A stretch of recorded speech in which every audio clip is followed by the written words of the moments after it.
అందరికీ నమస్తే అండి. మీరు చూస్తుంది జనతా అగ్రికల్చర్ యూట్యూబ్ ఛానల్. నేను మీ నరేష్ అండి. 2026 సంవత్సరంలో మిరప తోట వేసే రైతులకి ఖచ్చితంగా వైరస్ రాకుండా ఎలాంటి జాగ్రత్తలు తీసుకోవాలనేది ఈరోజు యొక్క ముఖ్య ఉద్దేశం అండి.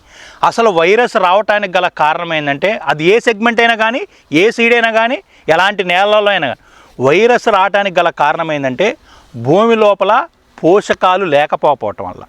భూమి లోపల పోషకాలు లేకపోవటం వల్ల చెట్టుకి అందించలేము. దానివల్ల చెట్టు రెసిస్టెన్స్ పవర్ ఉండదు, ఇమ్యూనిటీ పవర్ ఉండదు, తట్టుకునే శక్తి ఉండదు. దాని ద్వారానే ఖచ్చితంగా వైరస్ వస్తుంది. అంటే వైరస్ రాకుండా ఏం చేయాలి? భూమిలో మనం దున్నిన తర్వాత ఖచ్చితంగా పోషకాలు అందించాలి. అది కాల్షియం కావచ్చు, మెగ్నీషియం కావచ్చు, బోరాన్ కావచ్చు, ఇంకా న్యూట్రియన్స్ ద్వితీయ పోషకాలు, తృతీయ పోషకాలు, ఎలాంటి పోషకాలైనా మనం భూమికి అందించాలి.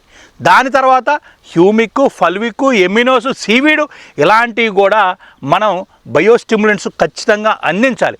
అలా అందించినప్పుడు మన భూమి లోపల పోషకాలు అనేది ఖచ్చితంగా ఉంటాయి. కాబట్టి ఉన్నప్పుడు చెట్టు తీసుకుంటుంది. చెట్టు తీసుకున్న తర్వాత చెట్టు ఆరోగ్యకరంగా పెరుగుతుంది, వైరస్ని తట్టుకుంటుంది, మనకి గ్రోత్ బాగుంటుంది, సైడ్ బ్రాంచెస్ వస్తాయి, పూత, ఫ్లవరింగు ఆ టైంను బట్టి పడతా ఉంటుంది. అసలు పోషకాలే లేనప్పుడు పైన ఎన్ని మందులు స్ప్రే చేస్తే ఏముంది? పైన రకరకాల మందులు స్ప్రే చేస్తుంటావు. ఫంగిసైడ్కి కొడతా ఉంటావు, నల్లికి కొడతా ఉంటావు, దోమకు కొడతా ఉంటావు.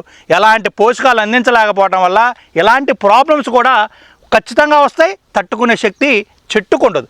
అందుకే నేను చెప్పినట్టుగా భూమిని దున్నిన తర్వాతనే ఖచ్చితంగా మనం భూమిని బలంగా ఉంచుకోవాలి. బలంగా అంటే నేను చెప్పిన పోషకాలు కనుక అందించినట్టయితే భూమి బలంగా ఉంటుంది. దాని ద్వారా వైరస్ని కూడా ఖచ్చితంగా తట్టుకోవచ్చు. గ్రోత్ కూడా బాగుంటుంది, ఈల్డ్ కూడా బాగుంటుంది, కాయ సైజు కూడా రావటానికి కూడా మనకి ఇలాంటి పోషకాలు అన్ని రకాలుగా ఉపయోగపడుతుంది. ఒక మనిషికి పోషకాలు ఎంత అవసరమో చెట్టుకు కూడా పోషకాలు అందించాలి. చెట్టుకు అందించాలంటే ముందు భూమి లోపల మనం వేయాలి కింద నుంచి. అలాంటప్పుడే మనకి నేను చెప్పిన వైరస్ని ఖచ్చితంగా అరికట్టుకోలేస్తాం. వైరస్ వస్తే నువ్వేమీ చేయలేవు. దిగుబడి అనేది సగానికి సగం తగ్గిద్ది. కాబట్టి నేను చెప్పినట్టు చేసి మంచి దిగుబడులు తీసుకుంటాను. థ్యాంక్ యూ అండి. Thank you very much.